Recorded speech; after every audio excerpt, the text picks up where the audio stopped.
देखिए, मुल्क में अंग्रेज काबिज होने के बाद यहाँ अपनी हुकूमत को बाकी रखने के लिए उसने डिवाइड एंड रूल की पॉलिसी अपनाई।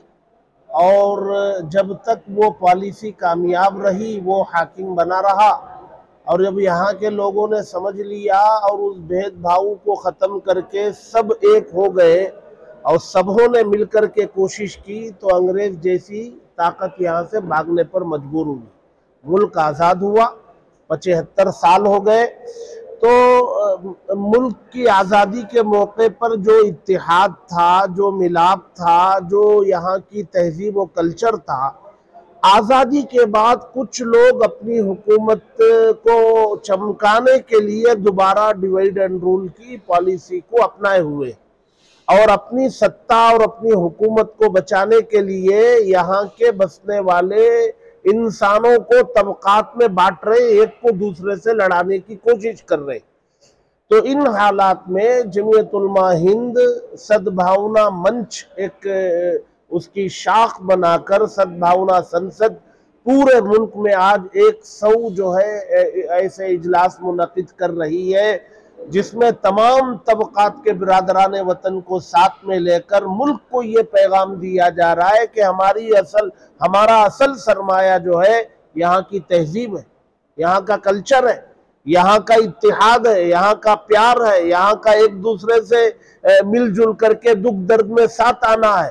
इस सरमाए को लुटने से बचाने के लिए हम सबों को एक होकर के मैदान में आना है।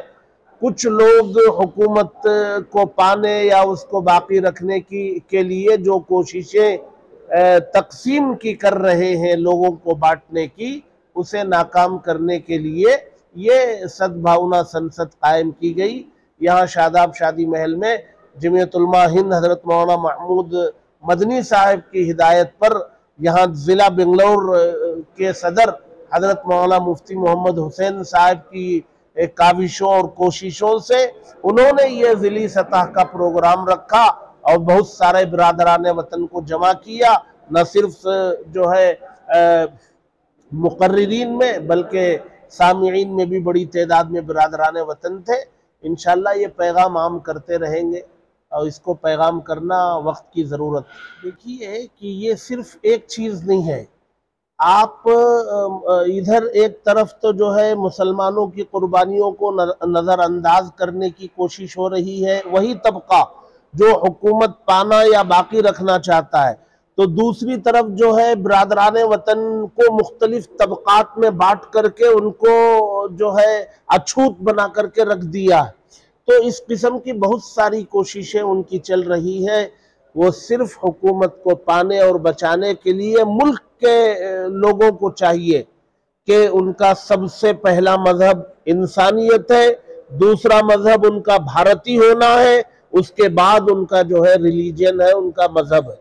तो हमें इंसानियत को और अपने भारतीय होने को कभी भुलाना नहीं चाहिए, यहाँ के कल्चर और तहजीब की हिफाजत करना। क्योंकि एक तबके को अलग किया जा रहा है ना, तो तमाम तबकात एक है, ये साबित करने के लिए, दिफा करने के लिए क्या इक़दाम होने चाहिए? जाहिर सी बात है, जब आप इस तरीके का मंच कायम करेंगे और उसमें जो है एक दूसरे की कुर्बानियों को जिक्र करेंगे, इस मुल्क के लिए एक दूसरे का अहम होना बतलाएंगे, तो लोग करीब होंगे, उनकी कोशिशें नाकाम होंगी। हमारा जो ये मुल्क हिंदुस्तान है, हमको ये जान से भी ज़्यादा अजीज़ है और इस मुल्क हिंदुस्तान में मुख्तलिफ मज़ाहिब के लोग रहते हैं। ये एक हमा जहती गुलदस्ता है।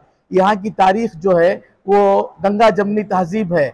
यहाँ पर बिल्कुल किसी किस्म का कोई खलफशार नहीं था, कोई किस्म का कोई दंगा फसाद नहीं था। यहाँ मुसलमान गैर मुस्लिमों के साथ, गैर मुस्लिम मुसलमानों के साथ बड़े ही अच्छे अंदाज से प्यार और मोहब्बत से रहते थे, अभी भी रह रहे हैं। मुख्तलिफ मज़ाहिब में जितने भी लोग हैं उनमें का जो मेजॉरिटी है, अक्सरियती तबका है, अभी भी प्यार वाला है, मोहब्बत वाला है, अमन वाला, सलामती वाला जहन रखने वाला है। लेकिन मज़ाहिब में इन लोगों में से बाज़े ऐसे हैं जो आटे में नमक की तरह, खाने में कंकर की तरह हैं, ये चाहते ये हैं कि हिंदुस्तान के इस अमन को सबूताज कर दें, इस अमन को फसाद से बदल दें, अपने सोच के एतबार से अपने मफाद को हासिल करने के लिए ये अमन का शिराजा बिखर देना चाहते हैं। ऐसे मौके पर हम वो जमहूरी जहन, सेकुलरिज्म जहन रखने वाले बिरादरान वतन हिंदुस्तानी भाइयों को साथ लेकर जमीयत उलमा हिंद जो है, जमीयत सद्भावना मंच उसका एक ज़ैली शोबा है,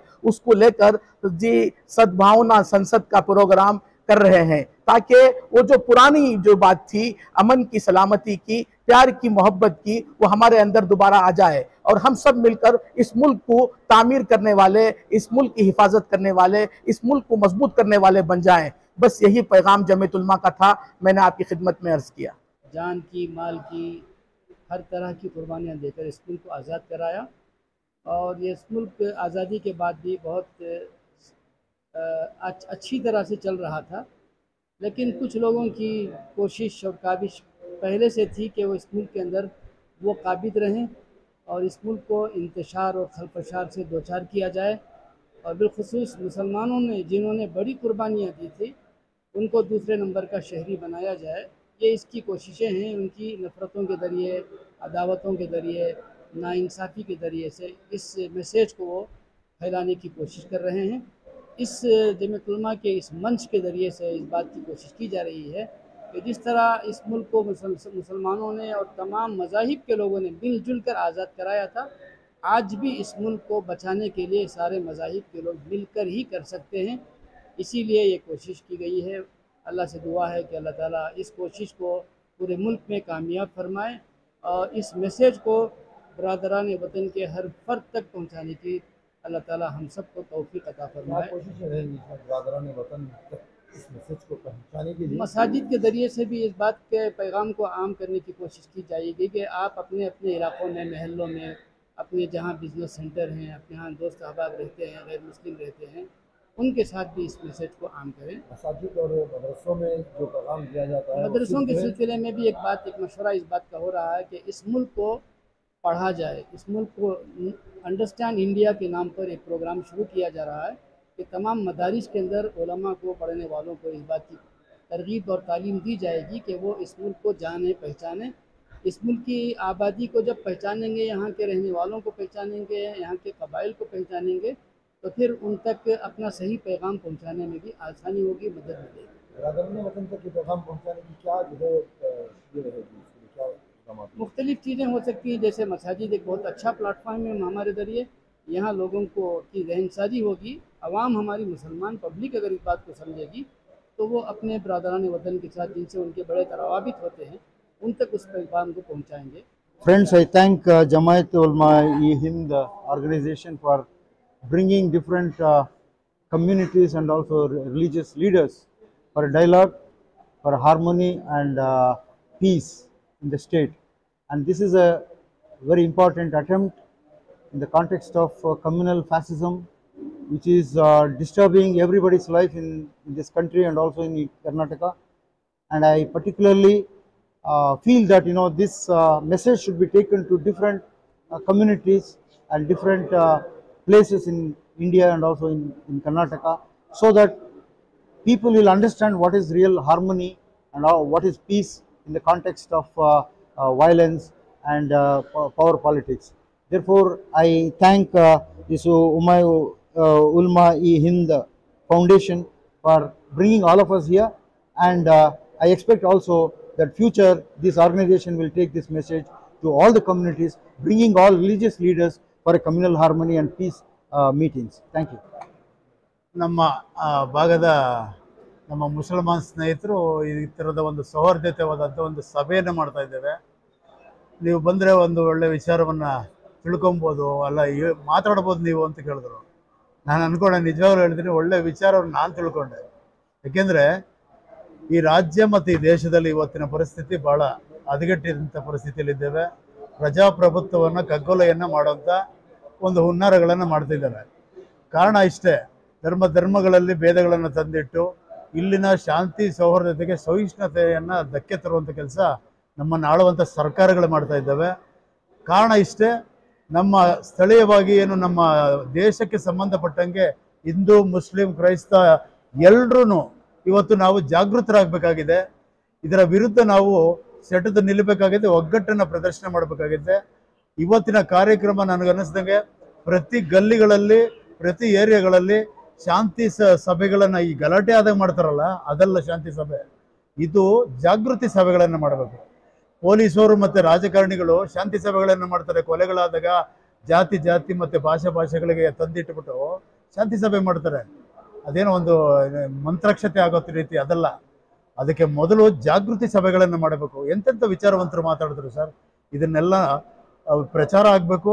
ಇಡೀ ರಾಜ್ಯಾದ್ಯಂತ ಇದನ್ನು ತಗೊಂಡು ಹೋಗ್ಬೇಕು. ಈ ಕಾರ್ಯಕ್ರಮಕ್ಕೆ ನಾವೆಲ್ಲರೂ ಜೊತೆಗಿರ್ತೇವೆ ಅಂತ ನಾನು ಈ ಒಂದು ಬ್ಯಾನರ್ ಅಡಿಯಲ್ಲಿ ಏನು ಮಾಡಿದ್ದಾರೆ ಈ ಒಂದು ಸಂಸ್ಥೆಗೆ ನಾನು ಕೃತಜ್ಞತೆ ಮತ್ತು ಧನ್ಯವಾದಗಳನ್ನು ತಿಳಿಸ್ತಾ ಇದ್ದೇನೆ. ನಿಮ್ಮೆಲ್ರಿಗೂ ಕೂಡ ಅಭಿನಂದನೆಗಳನ್ನು ತಿಳಿಸ್ತಾ ಇದ್ದೇನೆ. ಸಿಂಗಾಪುರ ವೆಂಕಟೇಶ್, ರಾಜ್ಯಾಧ್ಯಕ್ಷರು, ಕರ್ನಾಟಕ ಮದಕರಿ ನಾಯಕ ಸೇನೆ.